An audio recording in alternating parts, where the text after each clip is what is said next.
All right, so these are the 5 people that are gonna watch my speech, and I'm gonna go ahead and start. All right, hi, I'm Rachel Ranke, and I'm here to talk about interpersonal relationships in the workplace, comparing the United States and Japan. The 5 dimensions of culture varies from place to place.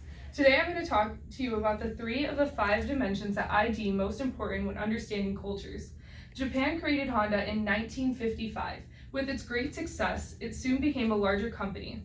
Honda eventually expanded to America in 1969. This is just one example of the same company being in 2 different countries. Therefore, it's easy to see Japanese culture in the United States.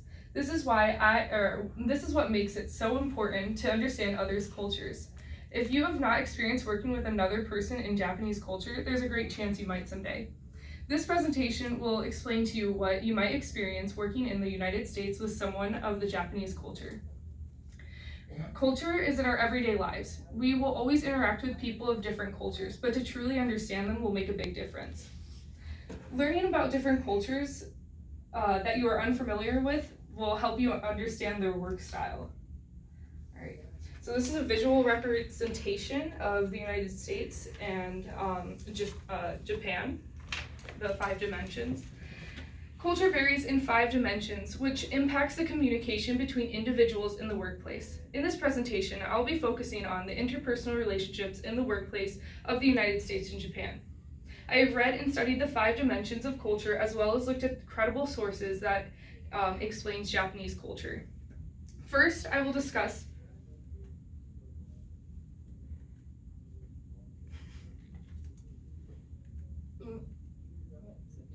It's the internet. There we are. First, I will discuss individualism and collectivism of the United States and Japan and how it pertains to the workplace. Then I will explain how the uncertainty avoidance plays a part in the workplace of both cultures. Lastly, I will discuss the long-term and short-term orientation of the United States and how it impacts their workplaces. Thank you. All right, the 5 dimensions start with how a person views working aside another. They could either have an individual goals and be considered an individualist, or they could focus on group goals, which is best for the collective group, and personal relationships, which would make them a collectivist. Individualism and collectivism. The United States is one of the individualist societies, meaning that they focus on the benefits of themselves. In the workplace, they are more likely to take action to better the outcome for themselves. They would most likely keep in mind promotions and pay increases rather than how to benefit the entire group. This is mostly because the United States has very competitive jobs. A great example of individualism in the United States would be a worker given an assignment in a group. After the group gets done with the project, only one worker gets promoted. This worker did not complete the project for the entire group's benefits. They completed it specifically for their own benefit. On the other hand, Japanese culture is a collectivist society. They focus more on the goals of the group rather than the individual selves. In the workplace, they are more likely to focus on the benefits of the entire company rather than trying to get a promotion or a pay increase for themselves. An example of collectivism in Japan would be the entire group being assigned a task and each individual is worried about the other rather than themselves. All right, transition. Whoops, I wasn't supposed to read that. Now that I have spoken about individualism and collectivism, dimension of the culture, I am now going to explain the second dimension that I find important in the workplace. This is uncertainty avoidance. Uncertainty avoidance is important when communicating. This is because people may feel more comfortable if everything is explained in fine detail, or they could possibly feel uneasy if everything is explained. The United States is rated in the middle of uncertainty avoidance. Therefore, in a job, someone is more likely to ask questions if they believe they need more explanation. An example of uncertainty avoidance in the United States would be if someone is being trained for a new job, they wouldn't expect to be told how to mop or do simple tasks. Japan is one of the most uncertainty avoidance countries in the world. This is often attributed to the fact that Japan is constantly threatened by natural disasters, from earthquakes, tsunamis, typhoons, to volcano eruptions. In their culture, even the way that you are dressed and behave is written down in books. Therefore, when training a person of the Japanese culture, it is important to explain everything. A good example of uncertainty avoidance would be a person being trained for a job and being explained every task. They would want mopping explained because they would want to make sure they're doing it right for this particular company.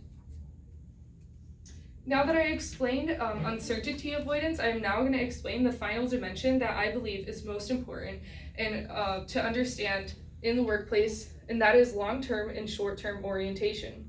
Long-term and short-term orientation show how every society has to maintain some links with its own past with dealing with challenges of the present and future.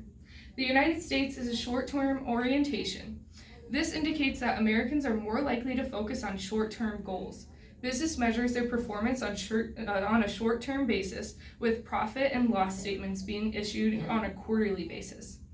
This also drives individuals to strive for quick results within the workplace.